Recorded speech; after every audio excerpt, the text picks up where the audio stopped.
যেই ঘরের মধ্যে যত বেশি আমল হবে, যত বেশি জিকির আজকার হবে, যত বেশি দোয়া হবে, ওই ঘরে তত বেশি বরকত নাজিল হবে।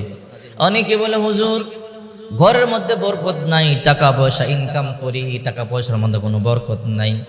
অথচ বিশ্ব নবী মুহাম্মদুর রাসূলুল্লাহ সাল্লাল্লাহু আলাইহি ওয়াসাল্লাম বলেন, কোন মানুষ যদি ঘরে ঢোকার সময় দরজা জানালা বন্ধ করবার সময় দোয়া পড়ে, আল্লাহুম্মা ইন্নী আউযু বিকা মিন শাররি সামিঈ, বিশ্ব নবী মুহাম্মদুর রাসূলুল্লাহ সাল্লাল্লাহু আলাইহি ওয়াসাল্লাম বলেন, ওই ঘরে আল্লাহ পাক রব্বুল আলামিন বরকত নাজিল করবে। আল্লাহুম্মা ইন্নী আউযু বিকা মিন শাররি সামিঈ। শুধু তাই নয়, ঘরে কেন বরকত আসে না? আমাদের কারণে বরকত আসে না, আমল নাই এই জন্য বরকত নাই। কয়েকটা আমল যদি আপনার ঘরে আপনি করতে পারেন, আকাশ থেকে যেমনি বৃষ্টি বর্ষিত হয় কোনো হিসাব নাই, বৃষ্টির ফোঁটার যেমন হিসাব নাই, বেহিসাব, আল্লাহ পাক ওই রকম বেহিসাব রিজিক আপনার ঘরে দান করবে। এক নাম্বার ঘরে যখন ঢুকবেন সালাম দিবেন, আসসালামু আলাইকুম ওয়া রাহমাতুল্লাহ। এরপরে ঘরে যখন ঢুকবেন বিসমিল্লাহ বলে ঘরের মধ্যে ঢুকবেন।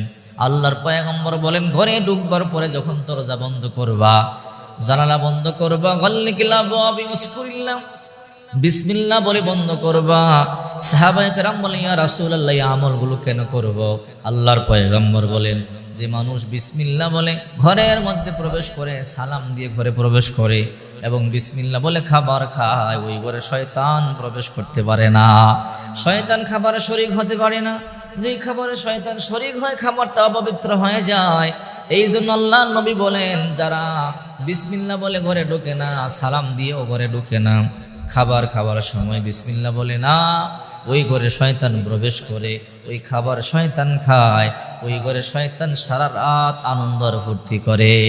এই জন্য ঘরে ঢোকার সময় আসসালামু আলাইকুম ওয়া রাহমাতুল্লাহি ওয়া বারাকাতুহু, ঘরে কেউ নাই সমস্যা নাই, ফেরেশতারা আছে তারা জবাব দিবে। সুবহানাল্লাহ। বিসমিল্লাহ বলে ডান পা দিয়ে ঘরের মধ্যে ঢুকে যাবেন, দরজাগুলো বিসমিল্লাহ বলে বন্ধ করবেন।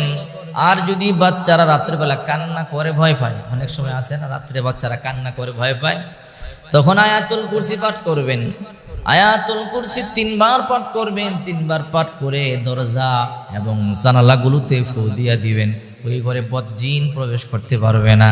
হাদিস শরীফের মধ্যে আছে, যে ব্যক্তি আয়াতুল কুরসি পাঠ করে, যে করে আয়াতুল কুরসি পাঠ করা হয়, ওই ব্যক্তিকে ওই ঘরকে আল্লাহ পাক রব্বুল আলামিন নিরাপত্তা দান করে। 5 ওয়াক্ত ফরজ নামাজের পর আয়াতুল কুরসি পাঠ করবেন।